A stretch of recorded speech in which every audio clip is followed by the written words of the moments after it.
선거 대책 정동영을 선택해야 되는지 그 입을 통해 들어보시고, 그리고 정동영 후보의 연설을 듣는 순서를 갖도록 하겠습니다.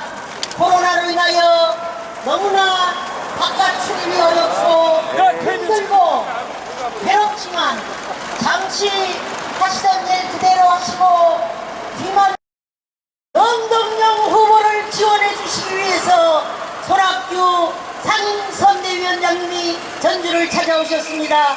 큰 격려와 큰 박수를 부탁하고, 그리고 소위 당내 패권에 밀려서 정치의 유랑자처럼 이곳저곳을 전주 시민 여러분, 이런 수준의 정치로 전락되고 말겠습니다. 최소한 대통령과 맞짱 뜰 수 있는 사람, 한마디 하면 나라가 짱짱 울릴 수 있는 사람, 그 사람이 바로 정동영이고, 그런 사람이야말로 우리가 살려줘야 되는 그런 우리 호남의 상징이라고 저는 생각합니다. 내려왔습니다.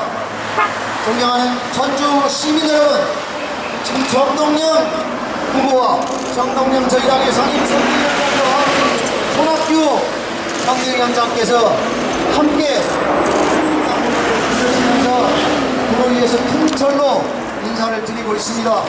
여러분, 저 세 분께 조영철 후보, 전주 울구에 출마하고 있는 조영철 후보 그 세 분께 큰 박수 한번 보내시기 바랍니다. 정동영! 정동영! 정동영! 존경하는 전주 시민 여러분, 이번에 저 조영철 김종배 위원장님께서 올라오셔서 여러분들께 인사 말씀을 올리도록 하겠습니다. 김종배 위원장님 연단에 올라와 주시고, 우리는 호남 후보가 나가면 필패한다는 소위 그 클레임 공작에 말려 있습니다.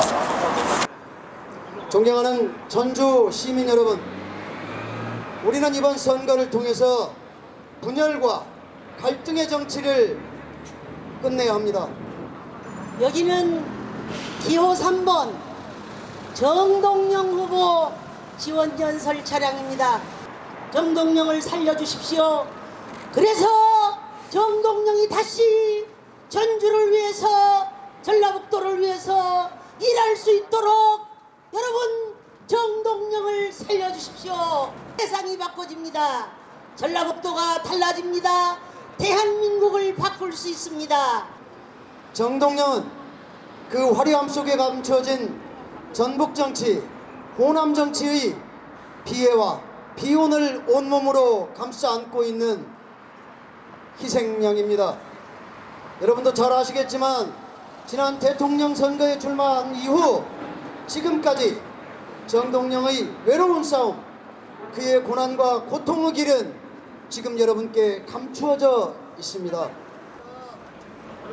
여러분, 문재인 정권의 인사정책을 한번 살펴보십시다. 윤석열 검찰총장도 문재인 대통령이 임명했습니다. 조국 법무부 장관도 문재인 대통령이 임명했습니다. 그 두 사람의 싸움으로 인해서 온 나라가 편을 갈라서 싸우지 않았습니까? 이 국민을 편가르기 위한 문재인 정권, 정치를 잘한 정권입니까? 여러분, 호남의 민주당 후보들 몇 명이 봐보십시오. 장관감 하나 보입니까?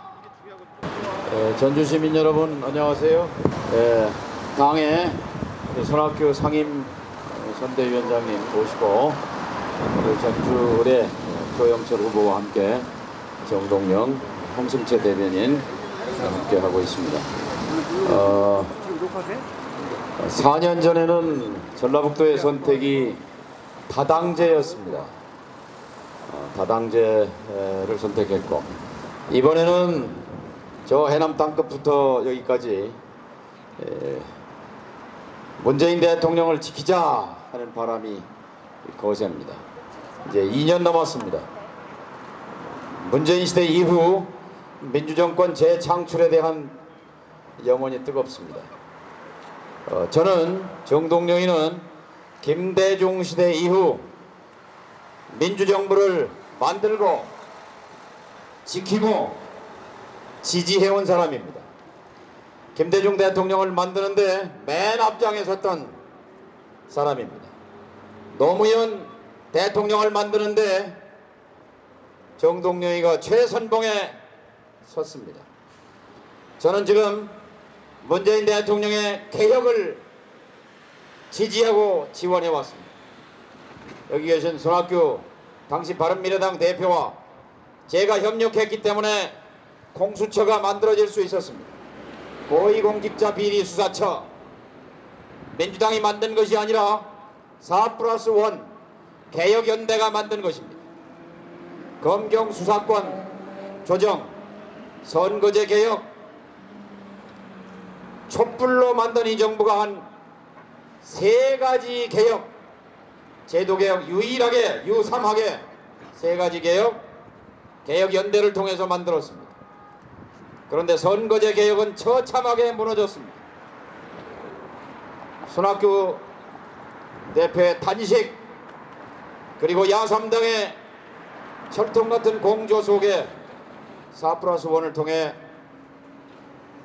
대한민국의 정치를 난장판 양당제로부터 합의민주주의 다당제로 바꿔보고자 하는 시도는 절반의 성공으로 멈추었습니다.